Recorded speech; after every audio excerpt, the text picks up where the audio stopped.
Assalamualaikum dan selamat pagi. Welcome back to channel. So pagi ni Zul akan buat review market di coin market cap dan juga sedikit technical analysis untuk di Bitcoin dan juga Zul ni Zul akan pergi ke sedikit di Ethereum, BNB dan Cardano untuk top 5 dan mungkin ada masa lagi Zul akan pergi ke chart lain juga. So guys, let's go, kita pergi ke coin market cap tu untuk review market dah apa yang dah jadi untuk satu hari semalam. So inilah coin market cap semacam biasa. Kita akan tengok dulu total market berapa. So total market ada di 1.12 trilion. So kita tengok berlaku pengurangan sebanyak 4%. So bila berlaku pengurangan dalam total market cap ni, kita akan ada kejatuhan untuk setiap coin yang ada dalam coin market dalam dunia kripto lah. Dan kita tengok untuk volume 65 bilion, 265 bilion. So kalau kita tengok dalam ni 15.35, mesti ada peningkatan banyak 15%. So bila kita tengok ada penurunan untuk market cap, volume ada peningkatan, so kita akan tengok ada banyak transaksi untuk tempoh 24 hours malam. So boleh ada banyak pergerakan lah di dalam market. So untuk dominan terus melakukan peningkatan 46.3, tapi untuk hari tempoh 24 semalam daripada kita tengok 44-45, tapi kita tengok dalam 24 hour ada sikit pengurangan daripada 0.5% saja. Ini kita tengok BTC drop tak banyak lah, probably akan buat sideways je. Sebab apa kita tengok tak banyak beza pun untuk tempoh 24 hour semalam. Kita tengok, jom kita review harga coin semasa. So Bitcoin berada di 29.6k, so jatuh daripada 31 awal minggu itu. Dah jatuh 29 tu, kita masih lagi ada dropping tu, target dalam kita punya lower low paling low untuk Bitcoin dalam 28 lebih tu belum sampai lagi. Expected akan jatuh kawasan dulu untuk break itu. So break 28 tu baru kita akan ada free fall untuk at least sampai ke dalam 26. So nanti tu akan tunjukkan kenapa gitu, ada support yang tu monitor lah. Dan kita tengok tempoh 24 hour for 4%, untuk weekly 9%, untuk monthly 17%, untuk yearly tinggal 0.6%. Macam jatuh bawah tu, bisnis untuk tahun ini memang kita dah kata siapa yang masuk awal tahun tu memang dalam negative profit lah memang tahun. So untuk Ethereum berada di 1.7k. Macam cakap selalu, Ethereum ni dah pun berada di kawasan last support, dalam box support. Tapi ingat, box support dia besar sebab dia monthly punya support. So antara 1.7 ke 1k. So price tu boleh lagi bermain antara 1.7 antara 1k. So expected dalam 1.2k untuk kejatuhan untuk Ethereum. Sebab apa? Sebab dia expected untuk Bitcoin jatuh dalam 20k, kemudian total market jatuh dalam 1 trilion. So kita tengok untuk Binance sebelum ni minggu lepas dalam 300. So kembali balik. Binance sebelum ni selesa di kawasan atas box support, and then Binance berada di dalam kawasan support balik 260 ke 170. So bila lah kawasan range dia. So price boleh bermain, Binance tu boleh bermain dalam 260 ke 170. So tengoklah untuk daily hampir 7%, untuk weekly 14%. Dan kita tengok Cardano kembali juga, sama juga semua coin expected tu memang kembali dalam support untuk Cardano range dalam $1 ke 60 sen dolar tu. Kalau price dalam tu kita lebih start accumulate lah. Tu untuk sekarang. Zul nak tunggu dulu kalau untuk altcoin, maknanya Zul nasihatkan anda tunggu untuk altcoin tu diskaun all modal 80 ke 90%. Tu siapa yang tak faham macam mana nak dapat 80 ke 90% diskaun dalam tiap altcoin tu, nanti Zul akan tunjukkan di chat. So guys, let's go, kita pergi ke total trading view. Kita pergi ke trading view untuk tengok chart. So pertama kali macam biasa kita akan tengok total market cap dulu. Yang kita tengok di 1.19 trilion tu, kat sini apa? 1.18 trilion. Mesti ada sedikit perbezaan, tapi tak salah. So kita tengok inilah 4 hours. So 4 hours. So dalam monitor kita ada price target, yang first price target kita dah sampai, right, di 1.2 trilion. Kita punya target itu. Dan price untuk sampai di bawah ni 1.1, kemudian untuk breakout je ini expected untuk price tu free fall ke 1 trillion. Mungkin tak ada free fall, tapi price target main lah di 1 trillion. So kita tengok 4 hours untuk market ni apa yang dah berlaku. Kita tengok untuk yang ni dia dah pun break trend line ni. Sebelum ni ada monitor untuk channel ni, kemudian dia dah break pun pattern price dah pun break pattern ni, downtrend. So now dah berjadi kawasan support. So kita pun ada trend line yang ini untuk mengenai support. Tu expected tu dia akan hanya bagi kawasan ni dan melakukan another kejatuhan untuk test. Zoom in sikit. Itu akan zoom in sikit.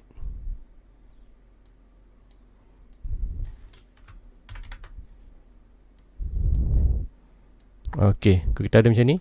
Expected tu apa yang akan berlaku di price ialah price tu akan melakukan another dropping untuk at least untuk 1.13 trillion ni, untuk sampai ke sini untuk lower low ni, paling lower low untuk market cap.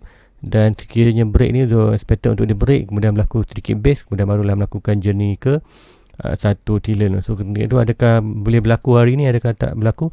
So kita tengok store RSI. Store RSI berada di kawasan oversold, almost di oversold. So expected boleh ada melakukan kenaikan. So adakah kenaikan tu akan menyebabkan dia melakukan kenaikan tu akan menyebabkan dia sideways lah. Kemudian kita tengok ataupun price tu boleh je naik ke atas dulu untuk sampai kawasan ni balik, ataupun ada minor support sini dan sini. Boleh berlaku ini dan baru berlaku kejatuhan. So kita tengok dalam market. So untuk volume tak banyak dalam ni, dalam market itu untuk push ke naik ke atas. So expected price akan buat sideways je, pegang sideways, kemudian barulah akan melakukan ada dropping untuk sampai ke sini. So expected bila sampai sini harga Bitcoin pun akan jatuh dan altcoin lain pun akan turut jatuh lah. Dan kita tengok untuk dominant. Right, dominant yang ni dominant kan ada tailor ni. So expected untuk dia jatuh ke bawah semalam, dan price dah pun jatuh bawah daripada sini. Malam dia cakap ada overbought, price jatuh ke bawah. Bila price jatuh ke bawah tu kita akan dapat sedikit recovery untuk Bitcoin, tapi disebabkan volume tak banyak, which kita nampak dekat Bitcoin semalam, dekat Bitcoin di chart Bitcoin kita hanya ada pergerakan sideways lah. Sebab apa? Kita tak ada volume untuk dalam market. So kita tengok ini apa yang akan berlaku lagi. Adakah price tu expected tu probably sekiranya kalau kat sini price kat store RSI dah pun berada di bawah. So the expected probably dia akan hanya sampai di kawasan ni aja. Kemudian maybe ada another push up lah, sebab sini pun dah jadi kawasan resistance ni, dah menjadi support. So expected probably dia akan bounce balik ke atas. Bila ada bounce balik ke atas ni, expected untuk macam juga tadi total market ada pergerakan untuk sampai ke line bawah ni. Bila total market jatuh ke kawasan ni, expected untuk dominant akan melakukan kenaikan untuk test balik kawasan ni.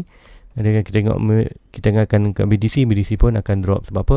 Total market drop. So BTC tak akan ikut dominant, BTC akan ikut total market. Dan kenapa dalam dominant meningkat? Ini disebabkan altcoin suffer lagi teruk lah. Sebab cakap bila Bitcoin jatuh, selalunya altcoin akan jatuh lagi teruk daripada Bitcoin. So lepas kita pergi ke chart utama kita, Bitcoin. So ni Bitcoin USD 4 hours. So apa yang dah berlaku kat sini kita tengok sebelum ni kita monitor di price kawasan ni. Kat sini sebabnya sebelum tu zoom miss pattern ni, channel ni expected price tu dari sini untuk price tu, price target tu, dan tambah ni dah pun sampai. Kemudian tak apa, kita dah tak monitor yang tu. So kita tengok apa yang kenapa price buat consolidation kat sini. So tadi tu akan tunjukkan kenapa. Sebab price selalunya kalau buat consolidation ada sesuatu lah kat situ. So kita kena pergi ke belakang sikit, kena zoom out sikit. Tu kat sini kenapa price break sini, buat sini. Kita tengok, kita akan pergi ke 1 hour. Kita tengok ada pergerakan price ni. So seperti ada berlaku pattern ni. So kita tengok apa pattern tu, monitor semalam daripada pattern ini dah menjadi pattern channel. So pattern pun dah lagi expected untuk menjadi channel. So channel tu macam lah kita expected ini akan jatuh lagi bawah lah. So pattern tu habis. Kita tengok kat mana dia punya, kenapa dia buat sideways kat sini. Kita akan tengok lebih ke belakang lah. Ini cara tu kalau tu nak masuk trade, memang tu akan tengok lebih detail. Tu kat sini 1 hour kita akan zoom out sikit. Kita akan zoom out dalam market. Kita akan zoom dalam market untuk tengok ke belakang. Kita tengok apa yang akan dah berlaku untuk price kat situ. Mesti ada history dia, ada pergerakan yang sesuatu lah, pergerakan sesuatu di kawasan tu. Kita tengok ini, dan kita akan pergi zoom out ke belakang. Okay, di sini pertama kita tengok dekat sini ada kawasan base, ada kawasan lower low. So kita tengok ujung ni, kawasan betul-betul ni. So kita nampak yang ni ada base kat sini. So pertama kita ada base kat sini. So kita tengok ada sedikit support, itu height, breakout, support, naik ke atas. So sini boleh kita pakai sebagai untuk dia punya support. So kita ambil yang ni, kita ambil yang ni, kita ambil yang tu. So sini pun kita akan bagi support. Kita lock. Kemudian kita tengok untuk atas ni ada satu lagi.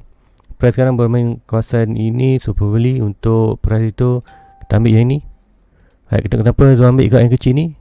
Sebab apa, dia masuk break turun ke atas, kemudian price tu sampai tak apa. Tapi kita tengok yang ini ada reaction lah, ada reaction. Price ada reaction dengan trend line ni. So kita tengok kat belakang lagi ada reaction tak. Kat sini tak berapa sangat reaction dia, kat sini tak berapa sangat, ada pada sikit saja. So, untuk small lah, untuk small aja, untuk kenapa kita tengok adakah price tu kenapa dia buat kat situ.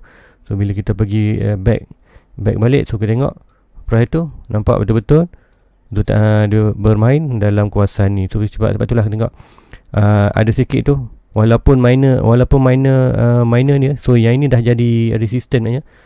Support ni dah jadi resistant. So kita tengok resistant ni kata bull tak berjaya, walaupun ini hanyalah resistant yang kecil, tapi bull tak berjaya untuk break hanya tapi untuk yang support ni bear dah banyak break. So macam kita expected untuk market adalah lebih bearish, lebih kekuatan untuk break. Macam cakap semalam, price sekarang adalah lebih mudah untuk break support daripada untuk break resistance. Tengok walaupun ini resistance kecil je, tapi price tak berjaya lah untuk break resistance yang kecil ni.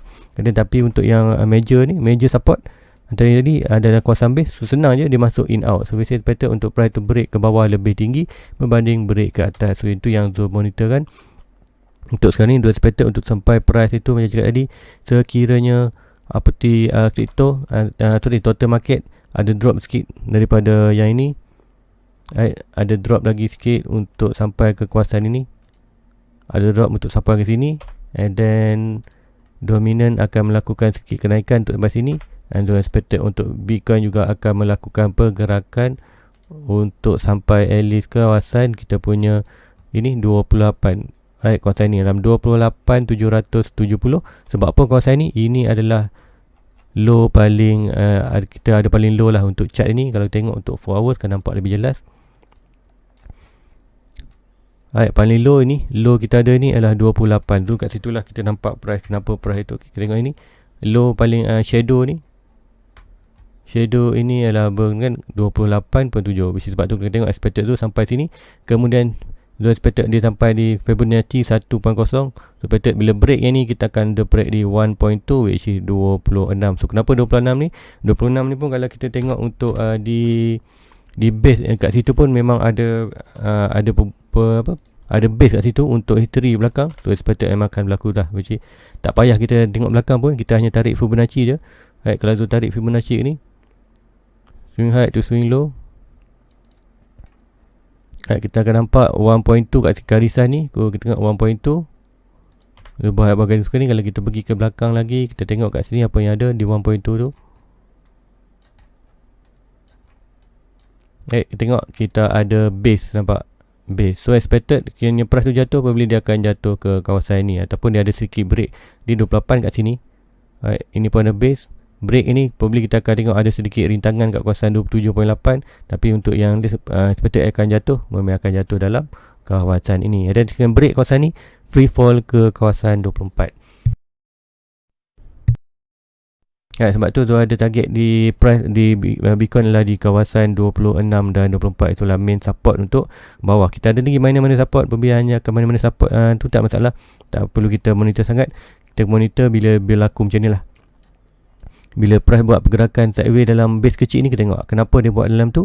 Mesti kita back ke belakang, kita tengok untuk BTC ni, kita tengok ada support dan resistance untuk yang ini dan ini. So expected untuk ini, kita tengok pula adakah price ini akan buat pergerakan hari ni untuk di bawah. Kita tengok pula store RSI. Itu store RSI untuk kita tengok sini, store RSI berada di oversold dan price ini berada di oversold. So expected untuk price melakukan kenaikan untuk recovery. Yes, memang untuk keadaan ini memang untuk recovery, tapi disebabkan kita ada support dan resistance ni, expected tu price hanya akan buat kalau ada kenaikan pun probably akan buat pergerakan sideways ataupun sedikit aja kenaikan untuk buat pattern up, naik up dah, mesti orang kata sideways lah, pergerakan sideways. Tak apa-apa, expected dengan naik pun hanyalah sampai di kawasan ini saja. So, expected akan buat sideways lah, untuk sideways sebelum melakukan ada push ke kawasan ni. Apa walaupun store RSI berada di bawah, kita tengok market dalam bullish, tengok tanda-tanda untuk bearish, buntik bull untuk melakukan recover pun, kekuatan untuk main bullish untuk naik tu tak ada. So, tapi kekuatan bearish tu ada. So expected bila akan melakukannya tu, kita akan nampak saya akan melakukan kenaikan, yang ni akan melakukan kenaikan ke atas sikit saja, tapi ni hanya akan buat pergerakan sideways. So tengok, tapi sekiranya ada pergerakan yang kuat, so expected price tu probably boleh sampai ke trendline ni balik. Untuk trendline ni, trendline bullish ni, sebab apa, kita ada di sebelum ni kita trendline ni break ke bawah, so expected dia akan bounce balik ke atas ni, and then barulah melakukan rejection, another reaction ke bawah. So here expected untuk sampai 28, sebelah 28 barulah kita ada free fall ke 1.2 ataupun 2.6. So di mana tu punya kawasan next buy tu di kawasan 26 dan di 24 tu. Siapa nak tahu detail price dia, semalam video review semalam tu ada tunjukkan kat mana betul-betul price kat kawasan 26 tu bukanlah betul-betul 26. Kalau ikutkan dalam 1.2 ni kawasan 26.6 26,659 tu, kat situ lah tu akan letak dia punya buy limit di Binance tu. Dan 24 pun bukanlah betul-betul 24, dia lah 23,976, tapi which is kalau dah dekat tu letak 24k lah, siap 24k. So siapa nak tahu boleh tengok video semalam untuk dia punya price target untuk buy limit tu di Binance untuk next purchase untuk buy dan simpan di spot. Ayam lagi kita pergi ke Ethereum pula. So dah nak cover sikit Ethereum BNB. So ini Ethereum. So apa yang dah berlaku di Ethereum 4 hours, macam expected price dah pun jatuh balik. So mungkin kat daily nampak macam expected price tu dah balik ke dalam kawasan support dia. Kita tengok sini adalah very strong support. So sekiranya price tu terus masukkan ke dalam macam juga expected tadi, sekiranya price untuk Bitcoin dan crypto market pun terus jatuh, kita akan nampak kawasan kat sini fall untuk ke kawasan inilah. So expected next fall untuk Ethereum probably akan sampai dalam 1.4k, and then kalau tengok ni ada sedikit, so antara kat sini.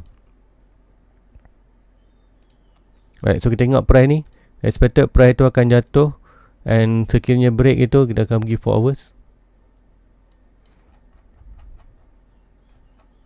Ok, kita nampak sini base dan ada ni. So expected untuk net fall untuk Ethereum adalah di hampir di 1.5k lah.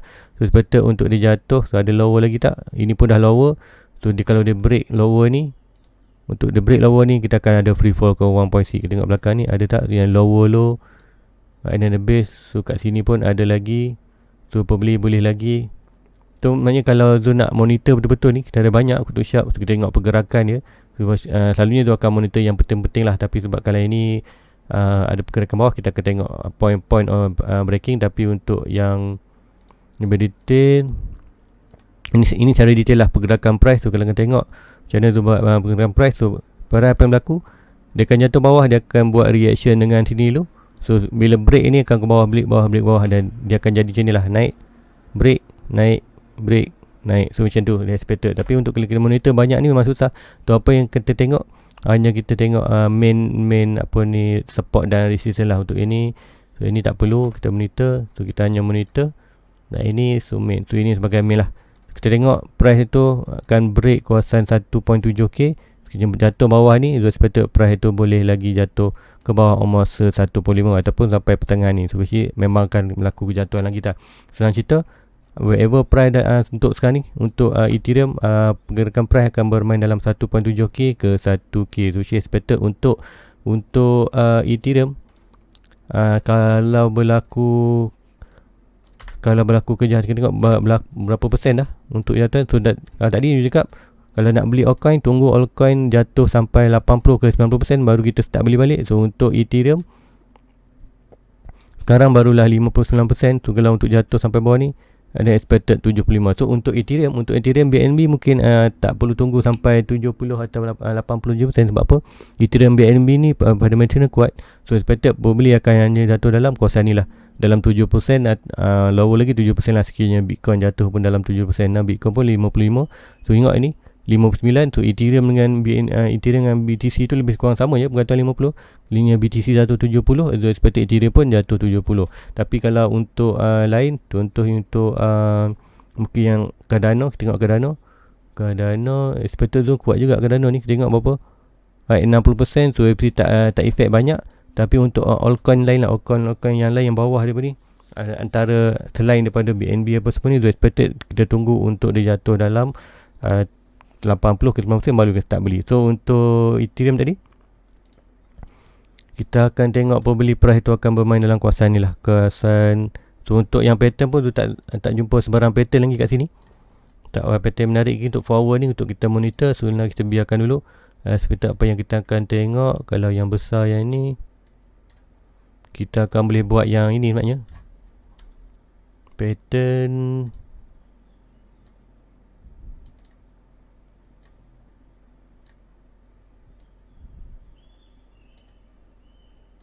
Kita ambil yang ini. So yang ni kita delete je, yang lama ni. So tak semak dengan chat kita. So yang ni pun, yang ni kita biar dulu. So ini kita ambil yang ini, kemudian pattern untuk yang ini. Alright, so ini pattern yang besar yang kita nampak. So apa yang akan berlaku sini adalah pattern bearish. So bila pattern bearish adalah price tu akan melakukan break ke bawah lah, waktu 58% untuk break ke bawah. So untuk ini kita dapat untuk price target at least point of breaking. Kalau dia break kat sini, kita expected price tu akan sampai balik, which tengok betul-betul sampai 1 trilion. Mesti macam cakap price tu boleh jatuh ke bawah. Sebab apa? Kita tengok sekiranya total market jatuh 1 trilion, BTC akan jatuh dalam 26-20k.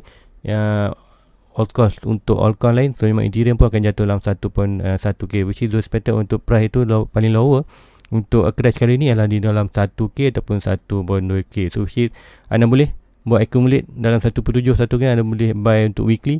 Okay, minggu ni anda beli RM100, anda beli $1. Minggu depan anda beli $1 lagi, minggu depan $1, ataupun beli, tak kira anda dalam $2 ataupun ringgit, whatever modal yang anda buy untuk accumulate lah, buy sikit. Tapi untuk buy tu anda perlu tengok lah point-point. So expected mungkin bila price sampai di 1.5 anda buy, 1.4 buy, dan mesti nak cari lagi support, anda buka chart tu, anda tengok di belakang dia, anda tengok kat mana ada kawasan base. So kat situlah kawasan potential untuk good position untuk buy. Sebab apa, dalam kawasan support ni lah very good position untuk buy. Cuma kena perlu tarik detail lagi dia punya mana-mana support je. Mesti yang tu buat macam tadilah, cari di mana-mana support, kat situlah kawasan untuk anda buy. So untuk BNB, kita BNB je tadi. Untuk BNB, so BNB sebelum ni kita tengok, so ada monitor pattern ni sudah pun jatuh. So ada tengah kita selalunya Zul ambil macam ni je, untuk macam ni. So kat ini dah sampai. Tapi normally kalau pattern orang akan ambil daripada point breaking lah, sini point breaking ke bawah ni. So boleh sampai lagi ke dalam 244. Tapi untuk Zul selalunya Zul akan ambil macam ni je, which ni selalunya garanti sampai lah. Kalau pattern tu kalau breakout, kalau Zul ambil daripada atas ni memang garanti sampai. Tapi ingat price dia masih lagi boleh sampai ke dalam 24.5. So kita ada lower low kat sini. Ini low, ini ada low, dan juga kita ada low kat kawasan ini low. So kita expected Binance boleh BNB boleh jatuh lagi dalam 24-21. Macam cakap, whatever dalam kawasan ni box support ni antara 280 ke 170 adalah very good position untuk buy. So kat mana kat buy tu, kita tengok macam ni, kena cari kawasan support kecil ni. Kat situlah kita akan accumulate. So bukan kita buy setiap hari, kita buy bila price tu sampai di kawasan ni, kita buy. Bila kawasan buy ni kita buy, and kita ada support lagi kat sini. Kat sini kalau kita tengok kan ada support dekat belakang ni. So nak cari support, kita masuk balik ke kawasan pas dia, kita akan tengok untuk buy kat sini. Potential support adalah kat sini. Ada pergerakan yang ni, kita tengok breakup. Okey, kat sini tu net so kat sini kita tengok sampai kat sini, dia akan pergi ke back. Kat mana price tu sekarang? Tengok price tu betul-betul berhenti kat kawasan tu. Ni adalah kawasan support. So kalau nak beli untuk BNB, kat sini lah very good position untuk buy, untuk kita buy accumulate, bukan buy untuk all in. Anda buy, mesti anda buy RM100 kat sini dengan expected kini ada beruran berkeluar ke atas. Tapi untuk sekarang momentum, memang momentum untuk bullish. Boleh anda masuk sikit je, mungkin 10%, kemudian akan jatuh lagi, anda beli lagi 10%, jatuh 10%. Which macam cakap, untuk sekarang ni, untuk zaman crash ni, zaman crash untuk crypto ni, so jangan jangan FOMO, jangan takut untuk buy dan takut negative value. Apa yang anda perlu fikir, buy asset, buy more asset, buy asset. Tapi sekiranya anda tak nak beli kat sini, tak ada masalah. Anda boleh tunggu 70%, anda buat 70% untuk BNB. Tengok berapa kejatuhan dia. Untuk BNB, anda ada teknik nak beli, anda boleh tunggu untuk diskaun. Apa diskaun? Whatever price dalam diskaun tu, anda terus beli. So expected tu, kalau anda tak nak dollar cost average, tu buat macam ni. Tu kena price jatuh lah di kawasan 62. So expected katakan kini price tu jatuh 70%, nak buy. 70% kat mana? 70% kat kawasan ni. So price tu baru tadi dalam $224. So bila sampai 240, anda terus buy sikit. Mungkin anda buy 50%. So kalau ada jatuh, kalau net jatuh berapa? 80%. Kalau 80%, kalau net jatuh 80%, ke 135. So bila price 135, kat 80% kat mana? Kat sini pun tengok ada base juga. Ada base. So which price satu ni adalah 140. So ada banyak teknik anda nak buy. Terpulang anda nak buy untuk di support ataupun ikut percentage. Kalau ikutkan sekarang ni yang angka sesuai, anda boleh combinekanlah dua untuk percentage tu. Kalau ikut tadi 80%, kat sini ada kawasan support. So kawasan support ni lah anda beli. Kalau zoom in sikit, 80% betul-betul berhadu di 1.141. 1.1 betul-betul di kawasan support. So kalau 70% tadi kita nampak kat mana? 70%, okey, 70% kita tengok 210 betul-betul dekat kita punya ada kawasan support ke bawah ni. So inilah poin-poin yang anda nak beli ataupun dollar cost average. So bukan semua boleh kita beli. Boleh kita beli tak masalah, tapi sekarang ni untuk critical time, kita kena perlu betul buy di betul-betul position yang bagus. So kita tengok kita nak buy kawasan ni. Okey, kawasan buy ni 70% baru beli. Okey, 7%. Untuk lagi 80% tu beli bawah ni. So untuk itu anda kena buat charting, anda buka kalau anda masih kalau dalam crypto ni anda kena belajar charting, cara untuk buy masa crash, masa buy untuk buran. So kat sini tu boleh ajarkan anda, adanya free aja tu ada. Apa yang tu nak, anda perlu like dan subscribe je dan share kepada rakan-rakan yang lain lah. Sebab tu share ni adalah hanya free aja. Apa yang tu akan buat di mana tu position buy tu, macam apa yang tu buat, kenapa tu buat keputusannya tu akan terangkan di chart. Which is untuk semalam tu ada masuk position sell. Untuk sekarang tengok masih lagi bermain aja, dikit je. Sepatutnya kenapa Zul masuk position tu. Okey, Zul akan terangkan kenapa Zul masuk position sell malam. Kat sini, ini adalah Zul punya charting untuk leverage. Dia lain sikit, sama tapi dia lain sikit lah. Kat sini Zul expected, kenapa Zul nampak dia buat pattern ni base. So macam cakap, kita ada yang ini dah kuat. So expected price itu akan boleh jatuh ke bawah untuk kita punya sampai ke 28. So untuk sini dia dah masuk position kat sini, dan expected untuk price sampai ke 28. 28 tu expected kini akan berlaku base dan break ke bawah. Tapi dia expected lagi maybe price tu boleh juga sampai naik ke kawasan ini, ke kawasan trendline. So tak apalah, kat sini akan floating. So sampai kat sini je dia akan masuk another short position. So untuk dia akan dia akan averagekan kemasukan tu, dia akan punya position yang akan melakukan naik ke atas lagi. So macam juga dollar cost average, untuk trading pun kita boleh buat punya average price dia. So taklah dia akan masuk ini opportunity untuk ambil bawah. Sekiranya ada berlaku kenaikan, dia akan ambil another short position untuk kat sini. So now untuk dalam trading, dalam Bybit tu mesti dengar tak banyak pun, masih lagi kosong, positif negatif tak banyak pun. Dia masuk dalam 0.03 BTC je, sikit je, dalam berapa, dalam 20 ataupun 30, 20 ataupun $30 je, 20 atau $30 je. So we expected profit pun tak banyak lah, profit pun dalam $10 je. Which is cakap ini adalah orang kata tu nak orang kata layan boring je, sebab per chart kadang-kadang orang kata buat side tu nak ni lah. Sebab apa, dah lama tu tak trading ni, pergi Bybit ni, so pun dah lupa dia punya function tu, kena dah kembali sikit-sikit lah. So apa di Bybit pun dia ada apa ni, update yang baru. So untuk di Bybit pun, dulu Bybit tak ada spot. So kita dah ada account spot punya. So kita boleh lepas ni kita boleh beli Bitcoin apa cat, simpan di dalam spot. Tapi untuk Bybit ni, spot dia hanya dua dah, BTC dengan Ethereum je. Coin lain tak ada lagi.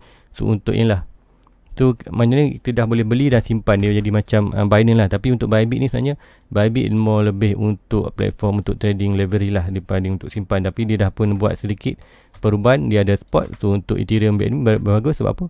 Zul pun expected untuk beli kalau Zul pun trading pun Zul pakai untuk BTC je. Boleh nanti yang profit tu Zul akan boleh tukar ke BTC. Bila buran berlaku untuk BTC, Zul akan tukar profit di USDT tu kepada BTC di Bybit. So tak perlulah Zul transfer ke Binance. Sebab apa? Bila transfer tu fee antara Binance dengan Bybit tu banyak. Contoh itu Zul deposit untuk $100 untuk di Bybit. Zul beli di Binance $100 USD. Zul transfer di Bybit, Zul charge dia lah $10 USD. So bila sampai ke Bybit tu hanya tinggal $90. So tak apa, tak masalah.